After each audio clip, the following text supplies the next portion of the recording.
شروع اللہ کے نام سے جو بڑا مہربان اور نہایت رحم کرنے والا ہے۔ السلام علیکم دوستو، ہندوستان میں سومناتھ کا مندر پورے ہندوستان کے لوگوں کا مرکز تھا۔ یہاں پر میلوں سفر طے کر کے لوگ آیا کرتے تھے۔ یہاں پر سونے کے بنے ہوئے بت اور مورتیاں بھی نصب کی ہوئی تھی، اور اس مندر کی خاص بات مورتی کا ایک خاص جادو تھا، جس کی وجہ سے بڑے بڑے لوگ اس کی طرف متوجہ ہوتے تھے۔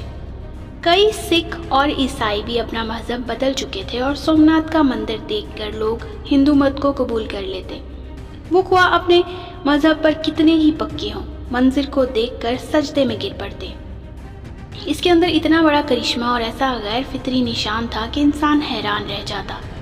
اس میں ایک ایسا بڑا بت تھا جو بغیر کسی سہارے کے ہوا میں معلق تھا، نہ چھت کے ساتھ لگا ہوا تھا اور نہ زمین پر پڑا ہوا تھا۔ ایک عجیب و غریب کیفیت کے ساتھ ہوا میں لٹکا رہتا تھا۔ لوگ جب وہاں پر آتے تو اس کو دیکھ کر حیران رہ جاتے۔ پھر ہندو پنڈت خوب کمائی کیا کرتے تھے کہ اس خاص بت کے لیے پیسے دو اور ہیرے جواہرات اس پر چڑھاؤ تو تمہاری تمام مشکلات حل ہو جائیں گی، تمام مسائل ختم ہو جائیں گے۔ یہ ایک بہت بڑا دیو ہیکل بت تھا جس کا پیٹ بہت بڑا تھا۔ اس کے منہ کے ذریعے ہیرے جواہرات اس کے پیٹ میں ڈالے جاتے تھے۔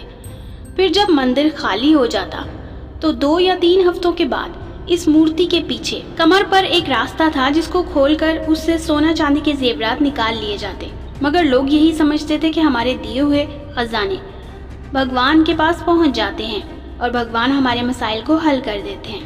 سلطان محمود غزنوی نے اس علاقے کو فتح کیا۔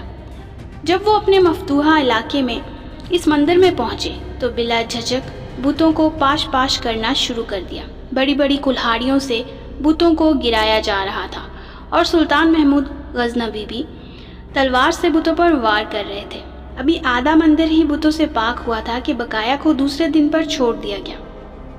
دوسرے دن تمام ہندوستان کے بڑے بڑے پجاری اور پنڈت مل کر سلطان محمود غزنوی کے پاس پہنچے اور بڑے اتحاد کے ساتھ، بڑی لجاجت کے ساتھ درخواست پیش کرنے لگے کہ اس علاقے پر آپ ہی قبضہ رکھیں، مگر ہمارے اس بت کو مت توڑیے۔ اس کے بدلے میں ہم آپ کو پورے ہندوستان کی دولت دینے پر آمادہ ہیں۔ سلطان محمود غزنوی کا ایک وزیر آپ کے قریب آیا اور کہنے لگا کہ یہ پیشکش بہت بڑی ہے، کیونکہ ہم نے بہت سارے بتوں کو توڑ دیا ہے، صرف ایک بت کو چھوڑ دینے میں کوئی حرج نہیں۔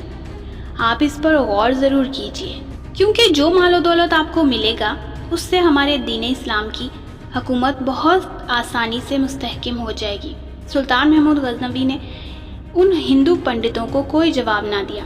دوسرے دن اپنے ساتھ ماہر طبیعت یعنی ماہر سائنسدان البیرونی کو لے کر مندر میں پہنچے، کیونکہ آپ اس معمے کو حل کرنا چاہتے تھے۔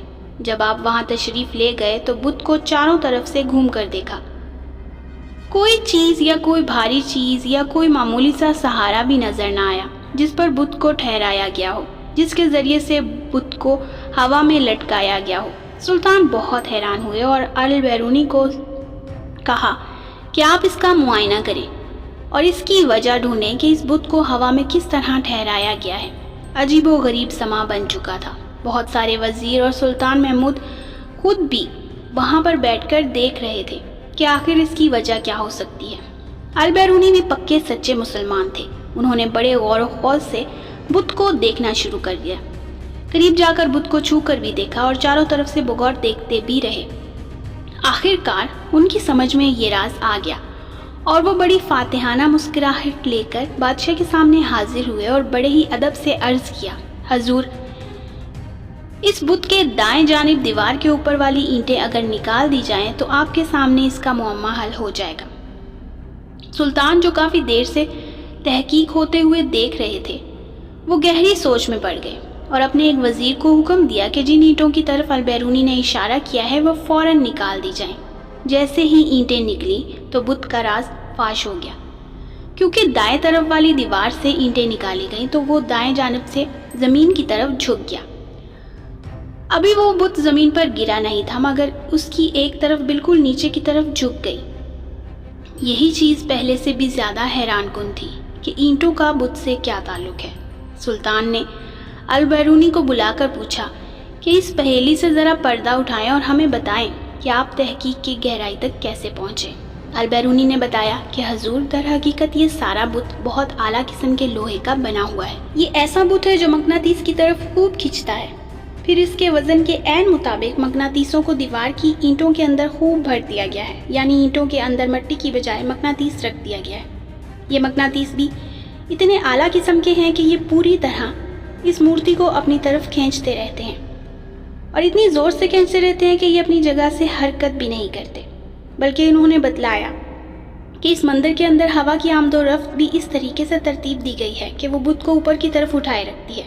اس تحقیق سے معلوم ہو گیا کہ وہ کون سی تکنیک تھی جس کے ذریعے جادو دکھا کر ہندوستان کے ہزاروں لوگوں کو گمراہ کیا گیا اور ان کو باطل کی گہرائیوں میں ڈال دیا گیا۔ سلطان محمود غزنوی نے اس بت کو توڑ دینے کا حکم دیا اور بڑے بڑے طاقتور سپاہیوں کا ذمہ لگایا کہ وہ اپنی پوری قوت کے ساتھ اس بت کے ٹکڑے ٹکڑے کر دیں، حتیٰ کہ اس کا نام و نشان بھی ختم ہو جائے۔